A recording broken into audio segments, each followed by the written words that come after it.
in welcoming Michael and Jared.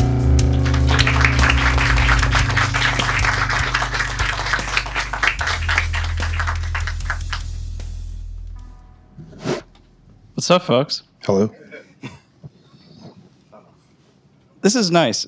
So Mike and I host a podcast called Posting Through It. Some of you are wearing the the parody T-shirts that we made last year, which is amazing. But we really appreciate you guys being here, and I'm so happy to be hanging out, Mike. Yeah, we're here. It's a live show. Yeah. So I got an advance copy of Strange People on the Hill, and I read it on my way, like on the plane, on a vacation, and having known you for about a decade now, and having known your work, just these excruciating, like, dissections of hate groups and the figures that participate in them, I was expecting, just hundreds of pages tearing apart VDARE, but the book kind of ended up being about something else. But I wanted to kind of start from the top, which is, why did you write this book? You have done plenty of reporting about VDARE and other hate movement groups, but why a book and why this subject? Well, Bold Type had approached me about doing a book. I think this is in the immediate aftermath of Hannah Gase and I going to the New York Young Republicans Club event, in which appears, I think it's like chapter 17 or something like that in the book that winds up in there. And when they asked me, I immediately thought back to a promise I made to Trey Johansson in Berkeley Springs, West Virginia, back in 2020, which was, she asked me, is there anything you can do? Is there anything you can continue to do to draw attention to the situation we're in this town? And that situation was, as you'll read, you have a tourist town, a town that, it's not only a tourist town, but tourist dollars are so important to the town. And a group that was an SPLC designated white nationalist group moved into a castle that is, in so many words, like the Statue of Liberty, Empire State Building, Chrysler Building, all rolled into one landmark, because it's fewer than 1,000 people live in Berkeley Springs, and this town is overshadowed by this beautiful castle. It's a 19th century castle, and it is really this landmark, the symbol of that. And then all of a sudden, this group moves in, and when they move in, you're in a situation where that's the only thing. If you go to Berkeley Springs, people are going to pay attention to that. This group, their hate, their anti-immigrant message. And I felt palpably her desperation when she spoke to me about, like, what can you do about this? I said, I'm going to do whatever I can to draw attention to it. So when I was given an opportunity to write about it, I immediately thought, well, let me continue to try to do something for them. And you did write about it. I did. It was a process, and I got a very close view at yes. the whole process of it. But something you and I have talked about, and one of the kind of points that stuck with me after reading your book is that, this white nationalist group moves into town and things start getting torn apart. This community kind of starts becoming at war with itself, and even events in the book that aren't directly about VDARE or about, spats between people who live in the town, like the castle VDARE purchases and occupies. It's kind of hanging over the background and casting a shadow on everything else. And for a lot of people, I think that's just kind of what it feels like to be in this country right now, right? Yeah. I mean, it wasn't lost on me when I proposed it. It was not only for the people who live there that I wanted to do something, but also because the symbolism I thought was so perfect in the sense that our entire country is now, I mean, there is a metaphorical castle overlooking all of us, I think, stirring up these very divisions. If you imagine a place like Berkeley Springs is so small, you know that if anybody's even spent time in a small town, much less lived in one, you know that gossip is can be really acrid and can be a real problem, right? It just, you only know the same people. You're seeing the same people all the time. It's not the same thing as living in a city, right? It's the same characters every day, and that gossip, that sort of thing you would see in Facebook groups and all that other stuff, all of that became so much worse when Peter Brimlow and Lydia Brimlow purchased that castle. It's like, imagine there's all this lighter fluid around, and all of a sudden this lights a match to some extent. And I think a lot of people in town who may, in a different world, have voted for Mitt Romney, for example, right? They'd be like those type of Republicans. They're going to go where the party takes them, and this is important to understand that Morgan County was it's like almost 80% for Trump, right? Like it's really Trumpy, Morgan County, which surrounds Berkeley Springs. It is like 90% white, right? It is a very particular demographic, but it's like not everybody who lives in the county is going to be okay with white nationalism, right? They don't want to necessarily an extreme version of whatever. They're just caught up in the kind of culture war stuff you'd see on Fox News. So when that happens, they may not, these people may not necessarily say like, oh yeah, I love VDare. This is where I get all my news. I love reading about the Great Replacement conspiracy theory. That's what I do in the morning. No, that's not the way. That's just not the way we do in the morning. That's what we do. Well, that's what we do in the morning, actually, literally. To derail this, but it's like actually that is what we do in the morning. We're maybe the only people who do that, which is why you shouldn't do that. Which is why Peter Brimlow is so fixated on us because we're his biggest audience. But like, so these people may not be like, oh yes, let me read. I'll give you an example of like a horrific VDR story. It's like right after. If you remember, and it's easy to memory hole these things because so many of these incidents have come and gone. If you recall, in 2022, I was kind of skipping ahead a little bit, but the top supermarket shooting, where like 10 black people were killed coming out of that thing. Peter Brimlow, as an example of the type of content he produces, he sees this and he writes a post that is essentially like, actually, Buffalo has really been suffering by the Great Replacement, right? Not like, wait a second, maybe we should press pause on this. 10 people were murdered in cold blood. People who are going to visit relatives, people who are coming back from their job working at a nursing home. He just goes full steam ahead and decides, let's I don't endorse shootings, of course, but let's actually look at the Great Replacement conspiracy theory. I mean, who is this content for? I don't think it's for the people who live in Berkeley Springs. I don't think it's for the people who live in and around there who may be right-leaning, right? But what happens is those people don't like, they get animated about what's going on in the castle, right? So the people who have pride flags on their door are out there saying, we got to reject the castle. We got to distance ourselves from the castle. So the enemy of their enemy, right, doesn't like VDare, and so they find themselves aligned with VDare publicly. And that is what really cements the divisions.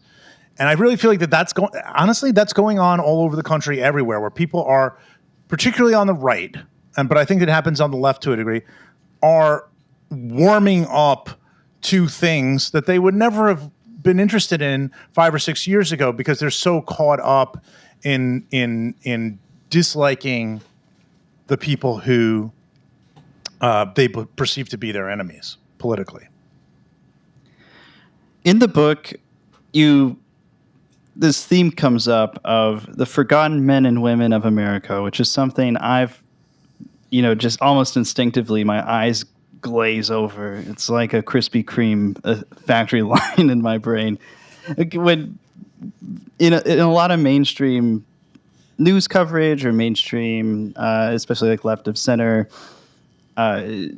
political punditry, we hear about the forgotten men and women of America as sort of a tongue-in-cheek way of being like,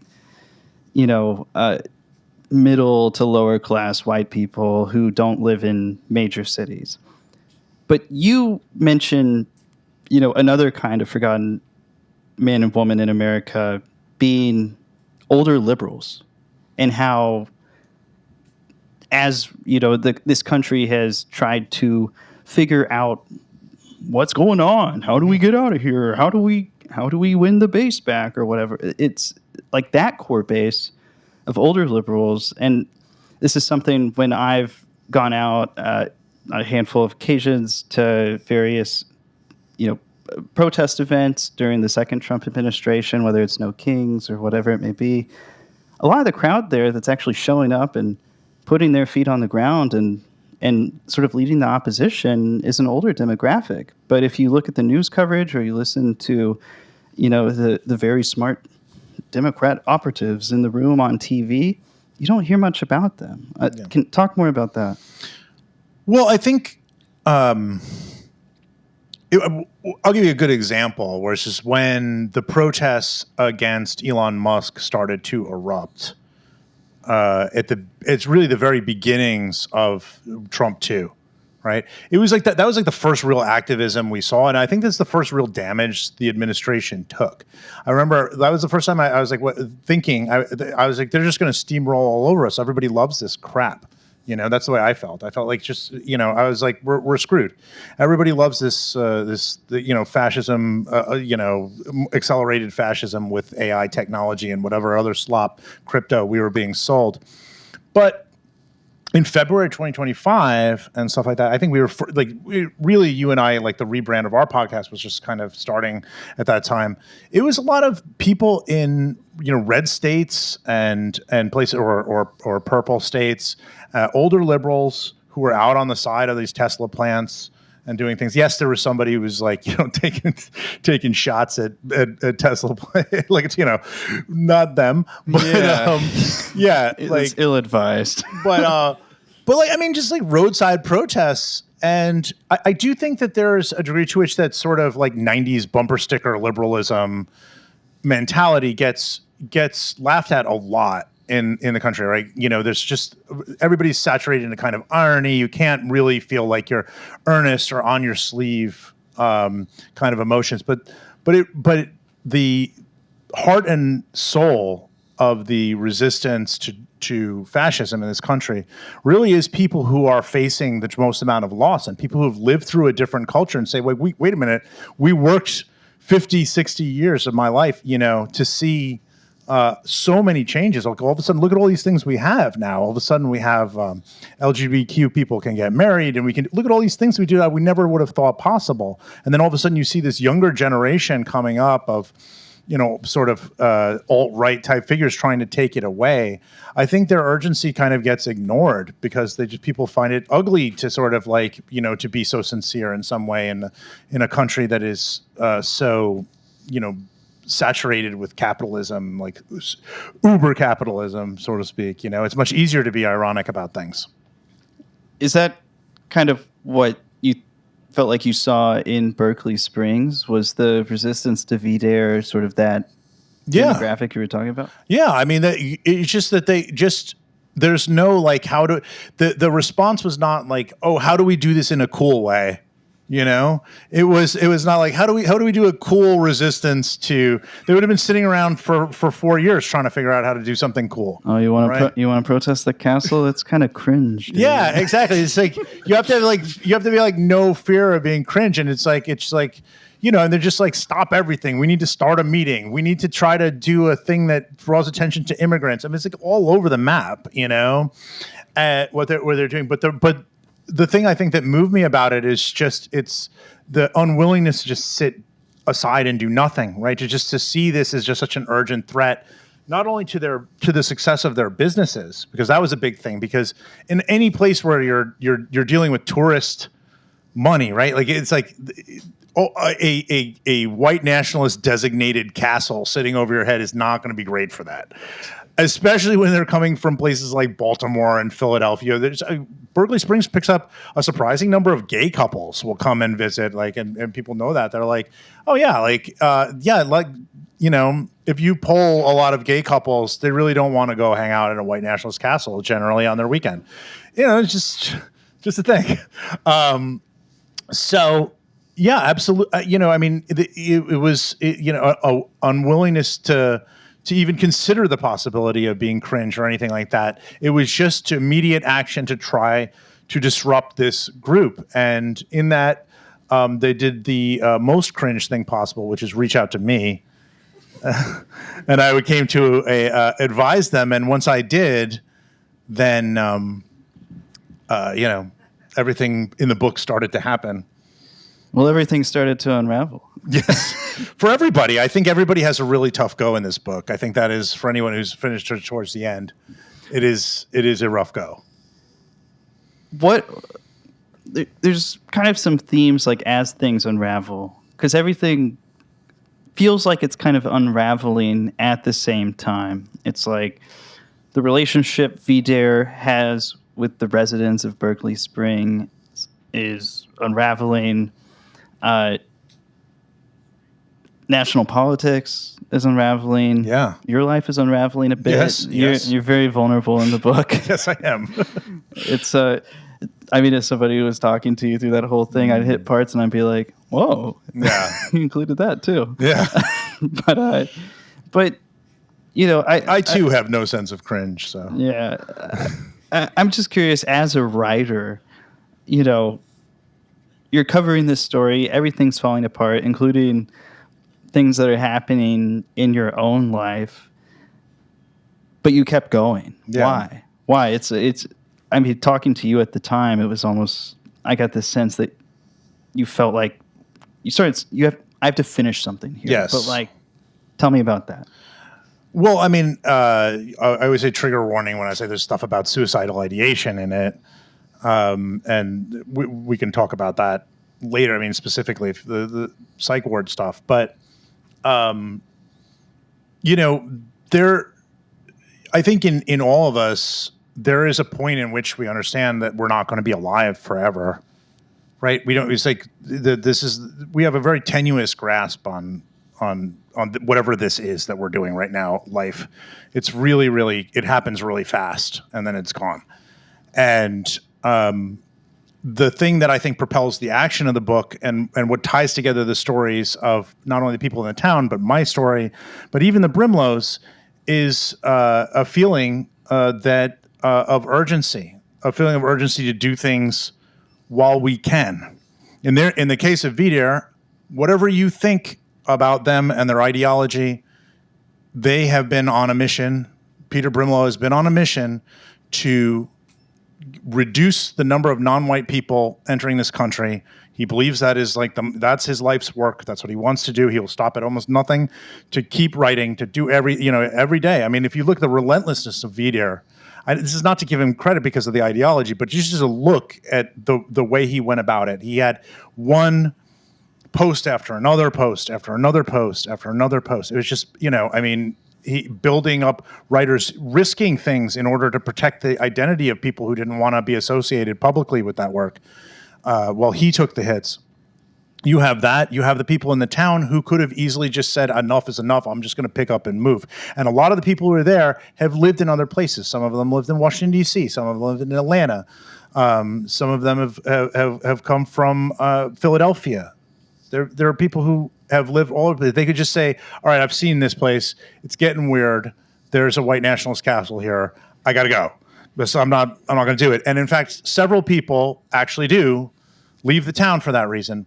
But everybody who stays, there is an urgency to try to fix the town, to try to say, I'm not going to let this group win. And in my case, I came there at the start because it was something we were doing with the SPLC where I was working at the time. But the whole second half of the book, I'm not working with the SPLC. And I suppose there's a version of this book I could have reported out without spending so much time there. But as I said, I had a real, I spent a lot of money out of pocket. I had, I think, only $3,000 of travel money to spend from the publisher there. And I went far beyond it because I wanted to do it right. I wanted to do right by the people who live there, and I wanted to do right to the reader so they understand what was going on in this moment. So that's urgency is the answer. So we've been talking about this castle that Vidaire purchased. You've been inside the castle. Love it or list it, Mike? I've been in the castle, and so is Hannah Gase, and you can come and talk to us afterwards. She's here. The swagger, no swagger. I mean, what's so? Okay, I need to just start with a caveat here, which is this castle was created for weird reasons. Is there a normal reason to build a castle? The guy, Samuel Taylor Suit, who created the castle, created it for a young lady, I guess a girl at the start. I think she was like 17 or something when they first started. And he did it to impress her. He was like 30 years older than she was. No judgment whatsoever there. Although a smaller age gap than that between Peter and Lydia Brimlow, which has not been lost on the people of the town, in that people sometimes have been like, the spirit of them is in them, and it's a whole thing. Let's keep going. But she was like a Confederate daughter, and as you know, West Virginia is in a complicated place there because it is really Union territory, but it is now dominated by a lot of people who think that it's a Confederate area. Right, because you see like Confederate flags all over Morgan County. They love it, and I even like, hey, we won that war, guys. And you were a big part of it. That's how you became West Virginia. Anyway, it's all right. You do what you want to do. But so it does have like a little bit of a Confederate vibe to it, like inside the castle. And I don't know if this has come from the Brimlows or not, but there are some Confederate generals, but there are some Grant is in there and things like that. This is my personal opinion for Peter Brimlow, who I know is interested in this talk today and perhaps is potentially watching it at home. I would just say, like, I'm not trying to, advocate for anything to losing this castle or anything, Mr. Brimlow. I do think it is the kind of thing that would benefit from being a state park or being like a national park, because it's a 19th century. It's a beautiful 19th century building that overlooks this town, and it is so mysterious and so weird. And it has like these. It's just a place that I feel like would be great for Morgan County for people to be able to visit and travel around and sort of build it up as a tourist destination like that. So it has a mysterious, romantic feeling to it that sort of harkens back to sort of Civil War ghosts and stuff like that. It just has that feel. So you said a minute ago, the first half of the book, you're working at the SPLC or the Southern Poverty Law Center. The second half of the book, you're not working there anymore. You've written about, we've recently talked about on the show, kind of some of what happened there, and how your experience was a very extreme situation based on the circumstances, but that across American politics, I think part of what, at least from our perspective, I think has made this political moment feel a little different is, during the first Trump administration, groups like the Southern Poverty Law Center or a host of other nonprofits that, dedicate themselves to the fight against hate, right? A lot of them have seen their peers facing lawsuits, getting called before Congress, being subject to investigations. This administration is threatening to pull nonprofit status, which for smaller groups is a death sentence. And as a result, a lot of them have gone into this defensive posture. We're not hearing a lot from many of them these days. And we both kind of paid the price for that in different ways. People who were, at a peak in their career, but then tossed out the door. But I've always felt the people that pay the price for this and I was thinking about this after reading your book, are people like the people in the town of Berkeley Springs, right? Because when you were with the SPLC and you came to town, it was hosting a meeting, debriefing them, telling them about this group. They're saying, well, what else can you do? Oh, at one point somebody, no spoilers here, but, somebody gets a legal threat from VDARE, and it's like, would the SPLC help with that?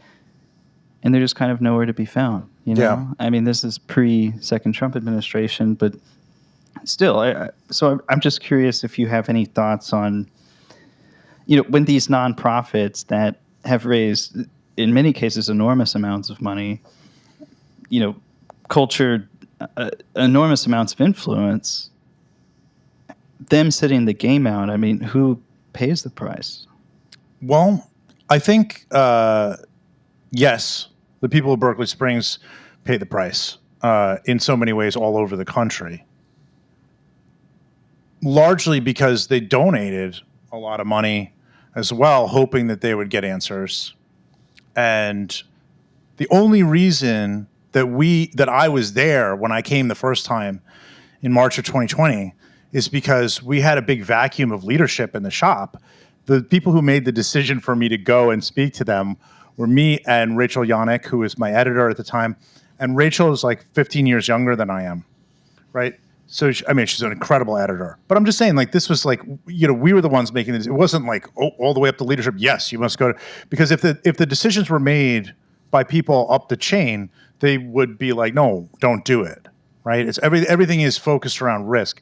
And what I would say is about that is, I think now in this second Trump thing, if you get something good from this nonprofit world, or even from the journalism world, where there are fewer and fewer people covering this type of material well, that's great. That's gravy. But like, you should be thinking, I think we should be thinking about how can we do this stuff ourselves? How can we, how can we do this stuff ourselves and not count on these institutions? Because there's so many people collecting checks and just terrified of getting sued and terrified of that. They don't feel, I mentioned the urgency. They don't feel the same level of urgency. Most of what they're feeling is trying to hold on to a piece of comfort in a country that is objectively sliding backwards. And they wake up in the morning and say, yeah, that's what I'm doing. I'm definitely doing that. That's what I'm doing. I want to make sure my kids are still okay. I want to make sure I can do my car payments on my Mercedes or whatever. They're not thinking that. They're thinking, we saved the world at our organization, and that's great. But they're not really thinking about what it would be like to risk the things that they have that are comfort in order to win this fight. And it is a fight. And it's a fight, perfectly honest, that we did not start. Okay. And I think that people need to remember that also. So when people are fighting back, they cannot feel ashamed to stand up for themselves and to say, like, I don't accept this in my community. I don't accept this as my country. I don't know if that answers your question. Yeah. I mean, yes, we have to fight for ourselves, but as much as the book is about VDARE, I think it's also about something that doesn't get discussed a whole lot, which feels kind of related to this, which is that fighting the good fight has, so many moments of joy, right? When you score a win, when you push back and it goes your way, it feels great. When you're able to really help somebody out, it feels amazing, and there's a joy in the fight. But fighting the good fight also takes an incredible toll on the people that do it, and that can be seen throughout the book, on the people in Berkeley Springs, on yourself, on the world around you. I just want to give you a chance to speak to that. Yeah, I mean, well, speaking about the folks in town, I mean, it's not like, you see it, it's not like, oh, there's this, I can always tell when someone asks me questions about it and some of this promotional stuff I've done around the book coming up where they haven't really read it, they kind of skimmed it. And I can always tell because there's like, oh, the town kind of banded together as a unit to fight back Veeder. I'm like, not really, actually. That's not entirely true. I mean, everybody has their individual grievances with one another and different ways of going about things. And all those things, when you decide you're going to step up and say like, I don't want this, or I don't want this in my community, or, make a political stand, people will be offended. Nobody's going to be going to say, oh, you're doing this the exact right way. Everybody's going to, backseat drive to some extent. And in the case of like what it does to us, people who've worked in this capacity for a while, I remember when the first time I ever woke up to like how scary sometimes writing or breaking stories about these guys actually is. And I know you know about it or whatever. I was like, oh yeah, I'll just break this little story about this neo-Nazi having Jewish family and everything will be fine. And then I turn around and like a week later I had police reports in 3 different jurisdictions. I had, they had to put cameras around my parents' house. It was like, I didn't realize that, how hostile they too are also right, feeling a lot of urgency. How much they wanted to destroy me, like physically find someone. I mean, stochastic terrorism or whatever. I mean, they're trying to find. Nobody wanted to kill me themselves, but they're trying to get somebody to sign up for it, right? And that, the toll that takes on people is horrible. Trey Johansson who runs a coffee shop there. She's made a lot of enemies in town. A lot of people have issues with her.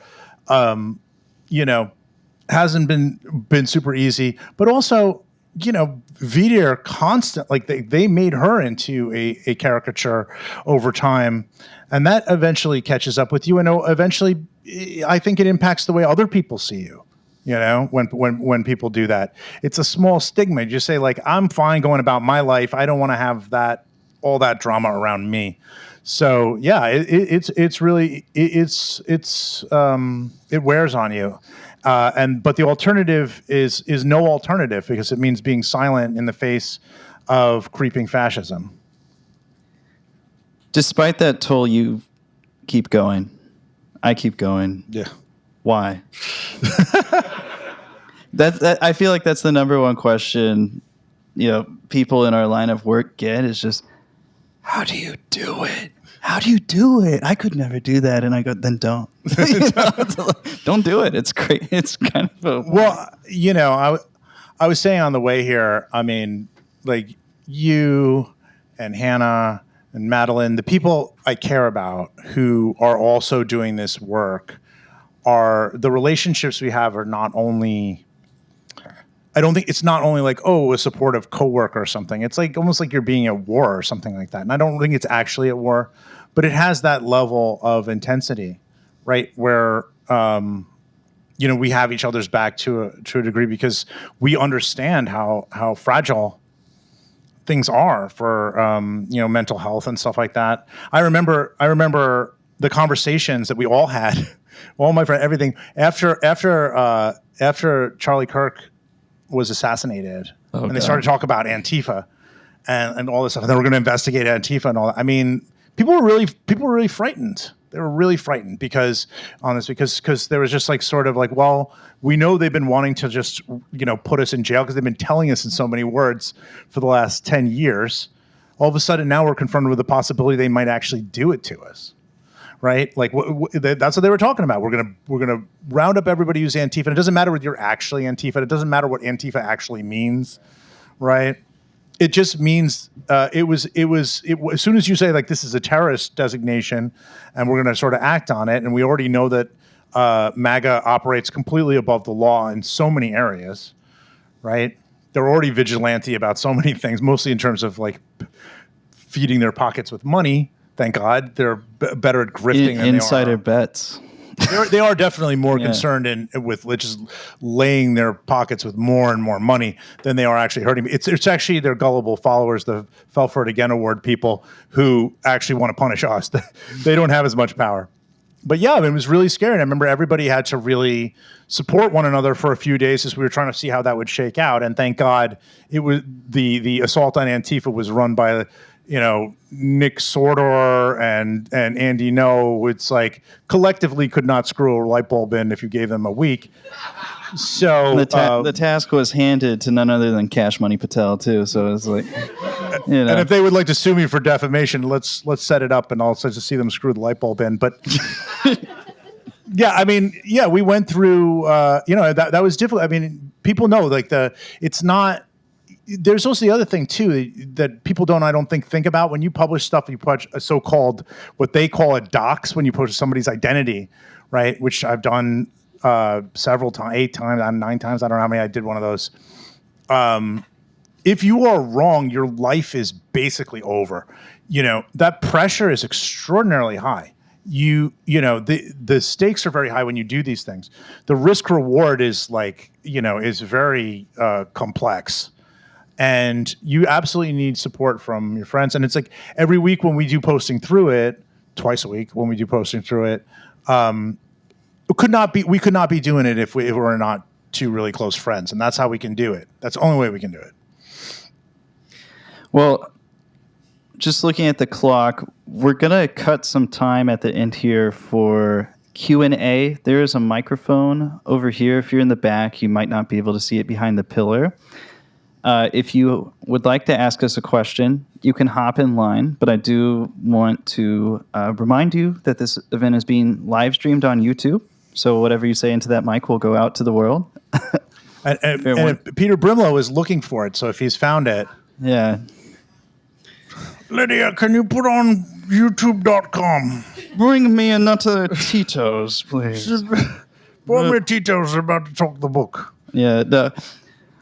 Well, this is a music event, so I wanted to ask about your jock jams when writing.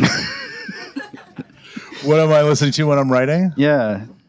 That was interesting because I actually spent a lot of time so some people saw on Blue Sky I posted just some of my CD collection, which is grown. I had so many CDs when I was younger, and then I got rid of them all, and I slowly built it back when I became obsessed with the idea that I was losing sound in streaming. Yeah, your exact words to me were, "I don't like loss." I don't like loss. So it was also a hobby. It was a constructive hobby after I came back from the psych ward. Yeah, this was like towards the end of the book writing process. Yeah, it's like, they get in the psych ward, they have this idea of somebody is knitting or something like that. I was like, come back. I was like, I'm gonna pick some CD. I was like, oh, that one. Anyway. Yeah, I would listen to. I listened to that KLF Chill Out album that we recommended the other week, but it's just a lot of ambient electronic, a lot of very hypnotic thing. There's one called E2E4 by I think it's Manuel Goetsching. I can't remember how to pronounce his name, but he's in Astra. It's krautrock type stuff. I should put together a Substack or something like that with all these. But then the other part of it is I was writing for 14 hours. So, I would just get after 14 hours, I was completely blitzed.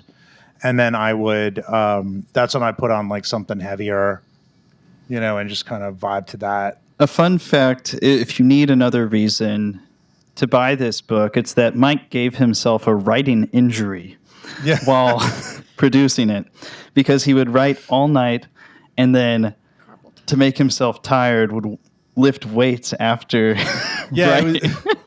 Yeah, this was not smart. I would basically write from.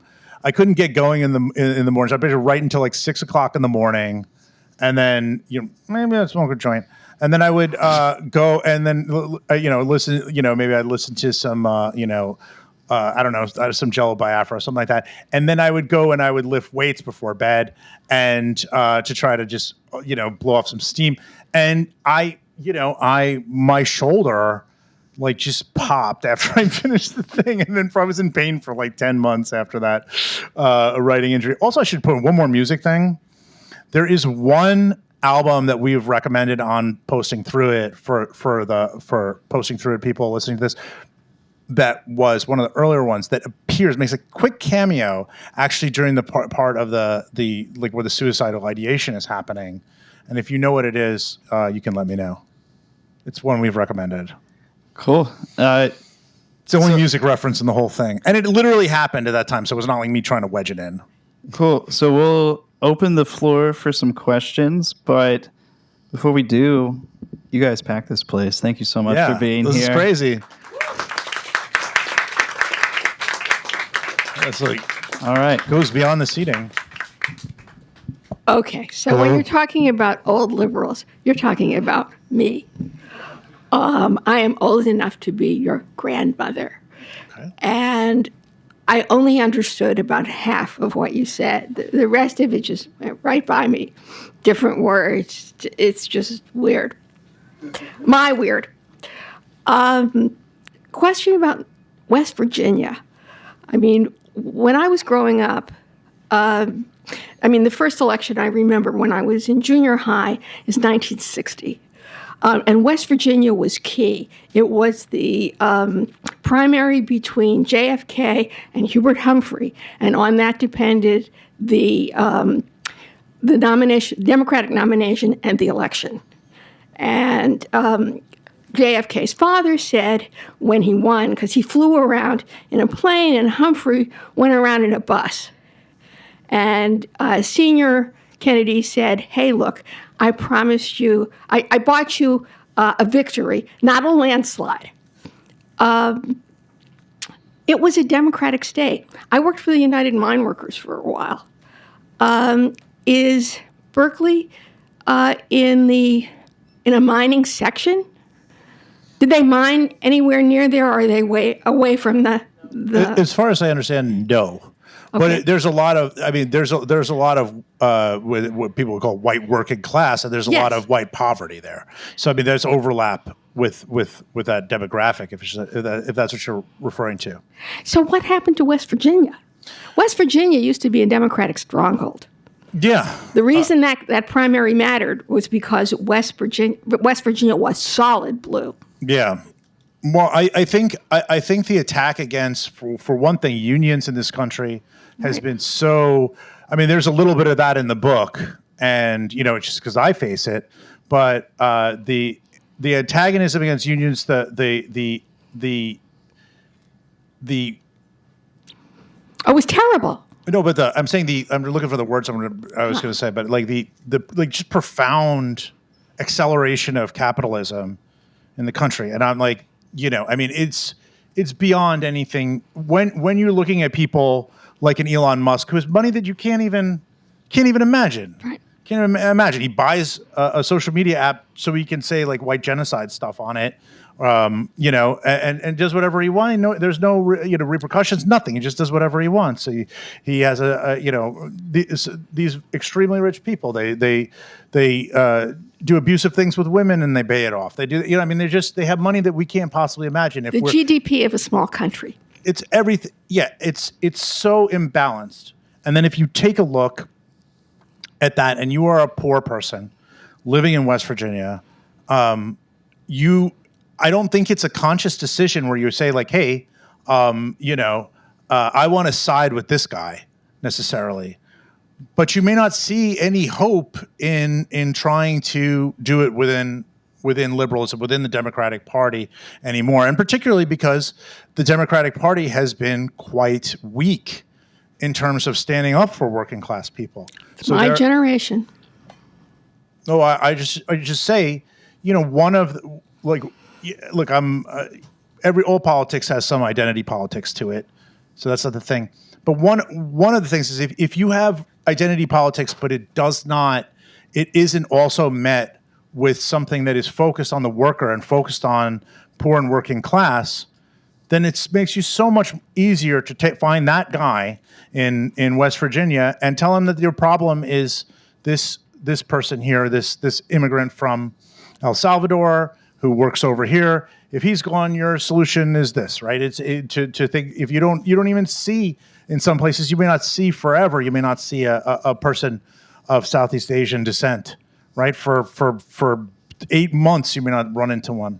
So how do you know? You don't have a friend like that. right? Trans people. There is one trans woman in the book who is like a fantastic character. I think she's just so interesting. It was so interesting to write about. She's so like, and she lives. It's such an American story. She lives halfway between Berkeley Springs and Paw Paw, right? Like, it's like who would know that there's a trans woman living there who operates a mushroom farm, right? America is such a crazy place. What a fascinating place to have a person like this.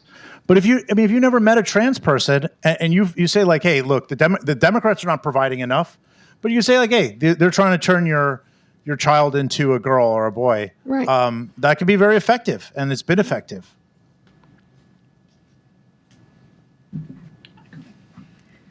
Another old white liberal woman.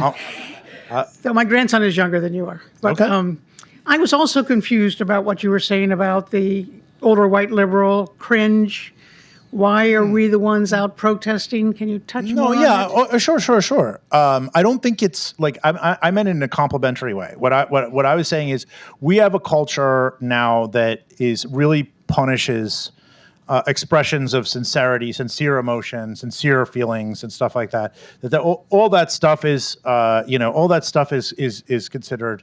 Ooh, oh, that's ugly. That's this, right? Like everybody has to be onto the coolest thing and to do it in the coolest way, and you have to do it the right way. And if you go against it, that could hurt you on the algorithm, right, on social media and things like that. What I was saying was some of the folks who are older liberals who in the introduction section I really try to celebrate is that they have a different perception of the world. You know, they remember the way things were when they were fighting for some of the changes in the civil rights movement that maybe younger people, including even myself, take for granted now. And what I was saying was that that the reason why I say that's my forgotten men and women, it's because sometimes that sincerity is ignored. And why do you think it is that it's mostly the baby boom generation that is out marching? I mean, I do notice that.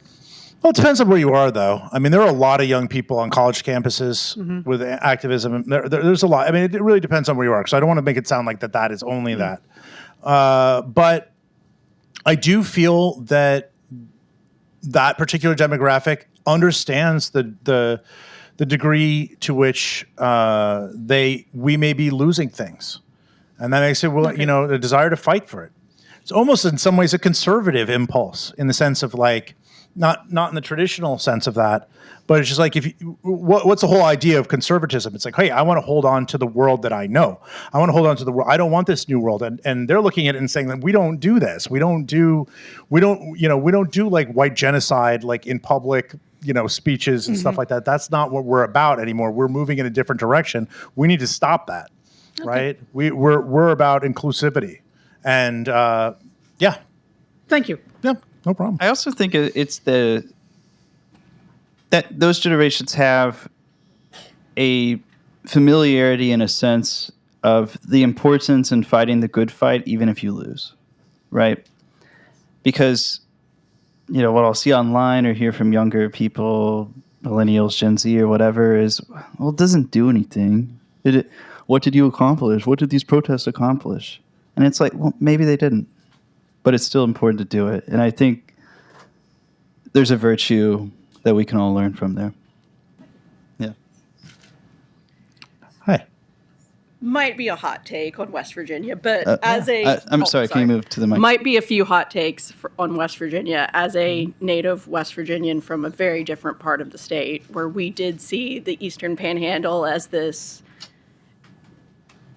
vacation spot for folks from cities to come and experience a little bit of the outside. So it's very funny thinking about Berkeley Springs in a different way. Yeah. Well, some of that is written in, though. Like, there's a bit about the history there. But going back to what you're saying about the weirdness of Confederate flags in the state, yeah, I don't find that weird at all, because we didn't separate from Virginia because we were on the side of the Union.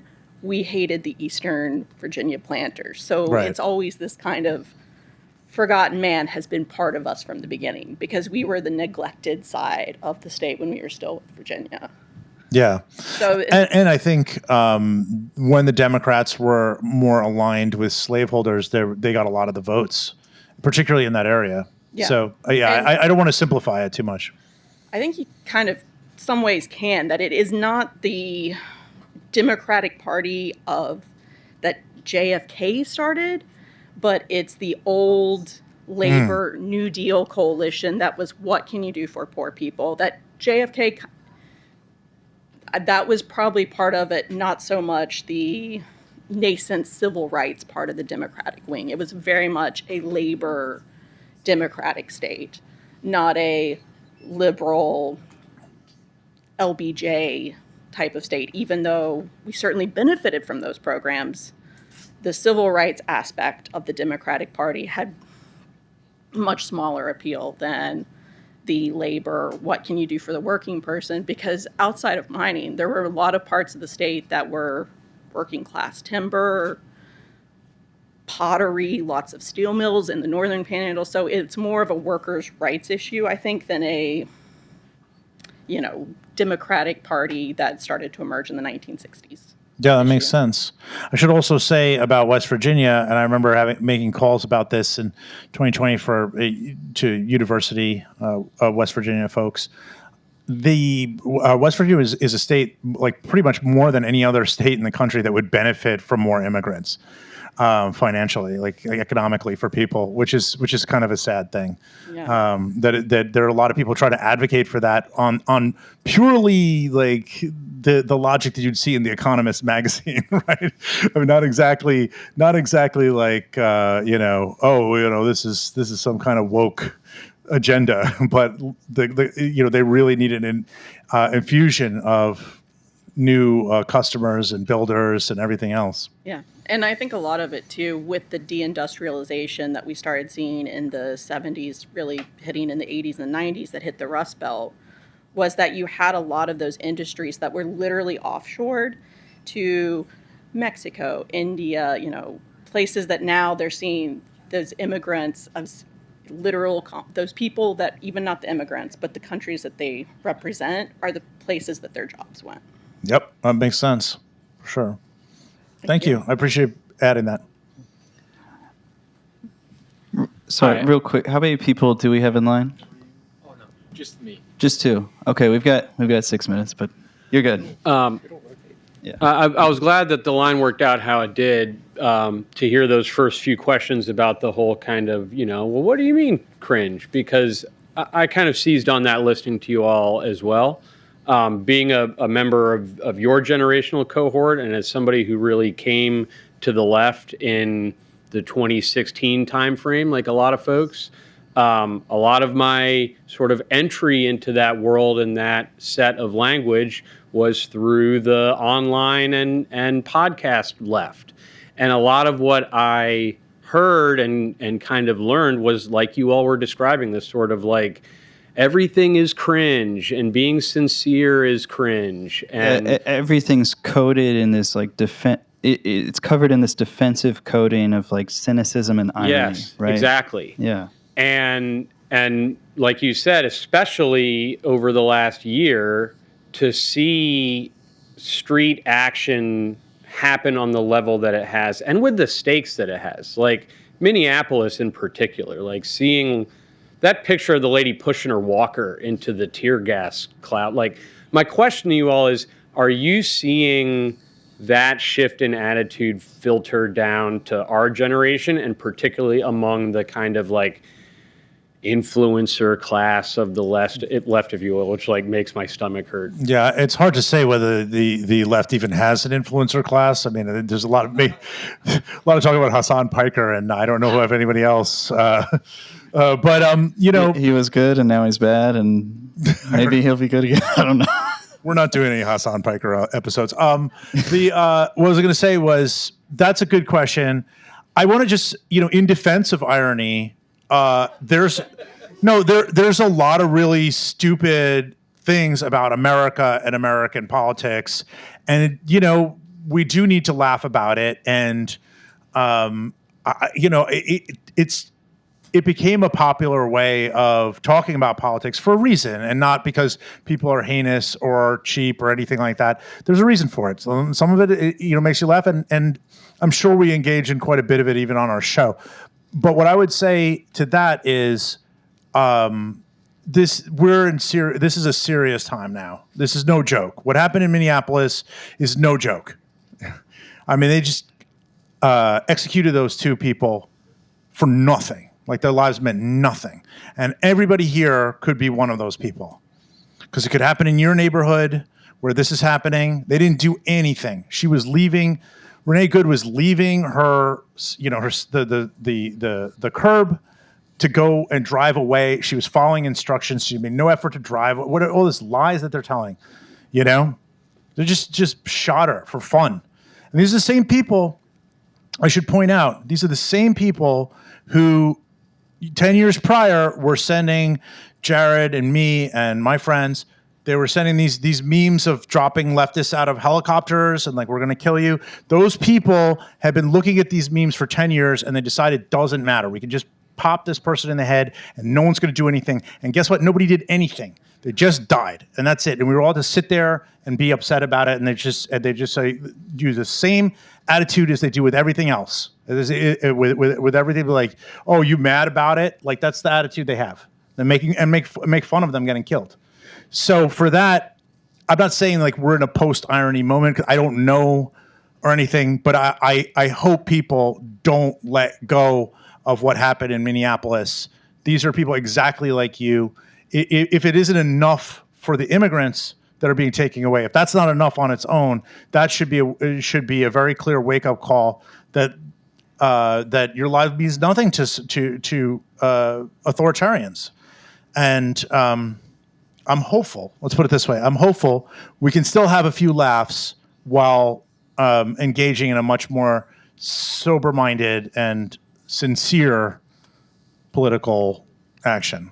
If I could add something onto that, I also think when it comes to people who are in like our line of work or people who are organizing or trying to push back against hate, sincerity is a superpower. And being vulnerable, a lot of it's in your book, right? Opens you up to a lot of pain and suffering. And that's why it can be hard to do it.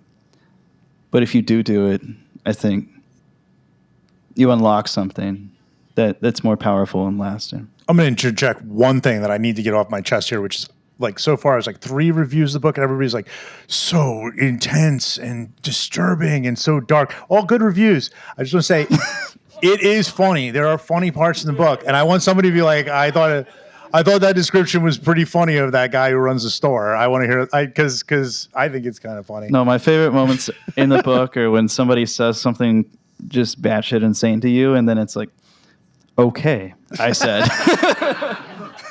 That's interesting. All right, yeah. I think we got one more question. Yeah. So I'm a Gen Z elder, so I'm glad to bring my representation to this conversation. I'm a 1998 kid, so all right. Holla. I understood, the language, right? This was a great dialogue. But I really want to speak to cynicism and cringe culture too, and like what sincerity seems to, how it exists among young people. I work on a college campus in Corvallis, Oregon, at Oregon State University. Go Beavs! In the nutrition department. Let's go. I'm just gonna say a scary phrase. I want to be concise and brief, but I want your perspective on attention. Is essentially why I'm coming up here. Attention economy, where it's going, and how I see it degrading young people in my generation and younger than me who are around me as students at Oregon State. There's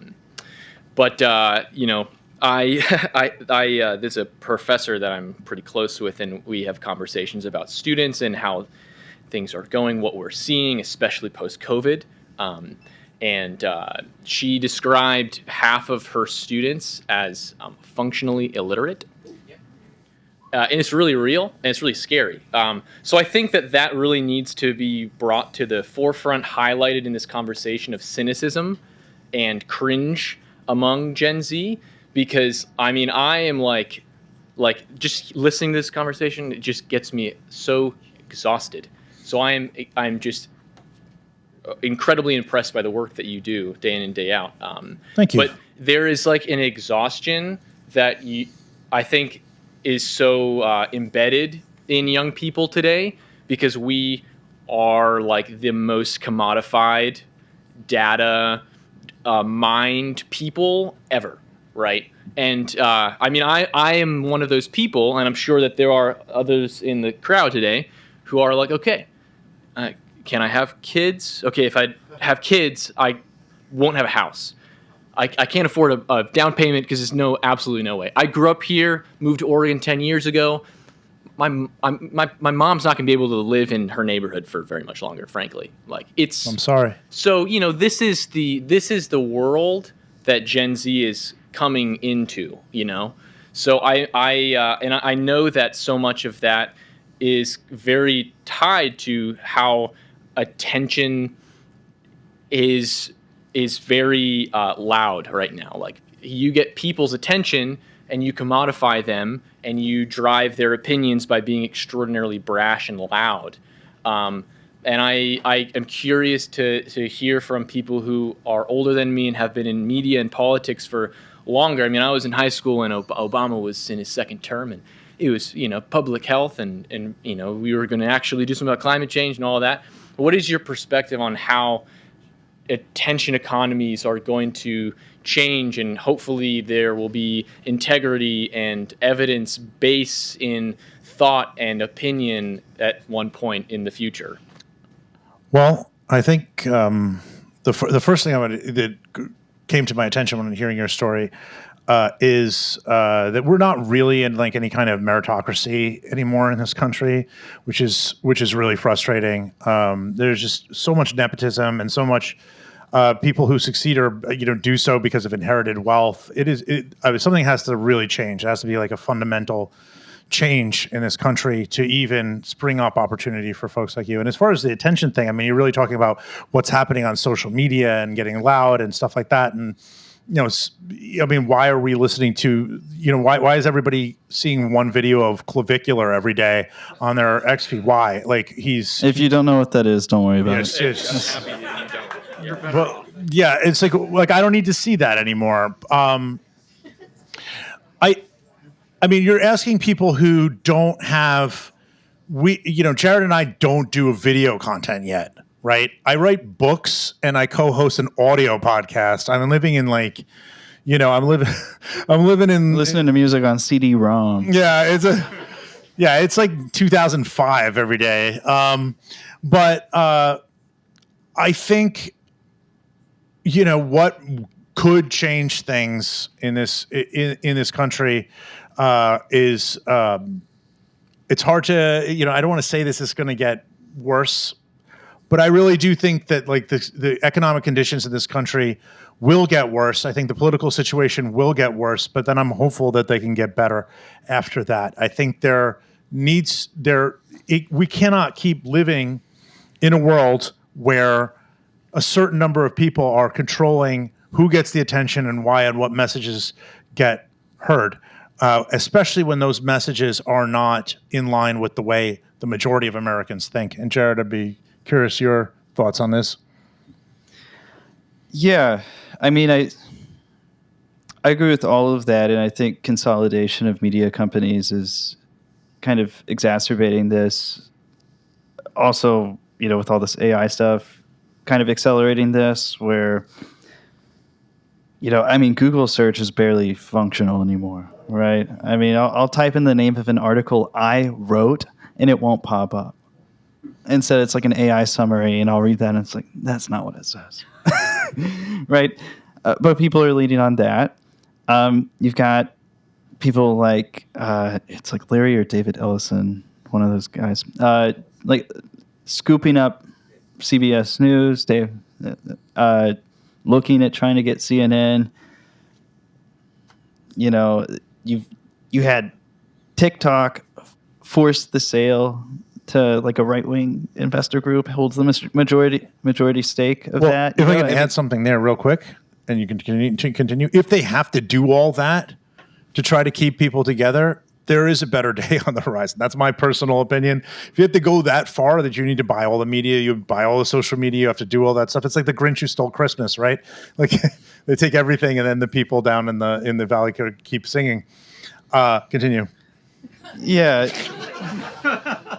Well, I mean, there's no more surefire way to convince people that you're awesome and really cool than by buying all the stuff they love and changing it overnight. Oh, so on that note, I do have a question about our media in general. So there's a recent statistic that was released by Media for America, and it said that 111 self-identified non-political shows were found to have an ideological bend. 72% of them were right-wing. My question for you guys is, people on the left, is it our job to oversaturate like social media? Like, what's the solution since all these online shows and apps are becoming more and more right leaning? Does that mean like we need more Hassan Parkers? I know you don't want to talk about that, but yeah, what's the solution there? If I knew the answer to that, I would have so much money, man. No, I mean, I think having a counter presence is important. Having a counter message is important. But I also don't think the left should be in the business of trying to emulate the worst tendencies of the right. You know, like you don't win the battle by just becoming a copycat of your opponent. You have to outmaneuver them somehow. And yeah, I mean, is that the answer? I mean, it could be part of an answer, but I don't think it's a magic bullet, you know? I mean, I think the left content has to do, just creators have to do a better job of speaking to the people who, who are out there, to find that audience, to actually reach people and say things about their lives that make a difference, for one thing. And then the other thing is you bring up is a really scary proposition, which is like, if you look at what's happening on X right now,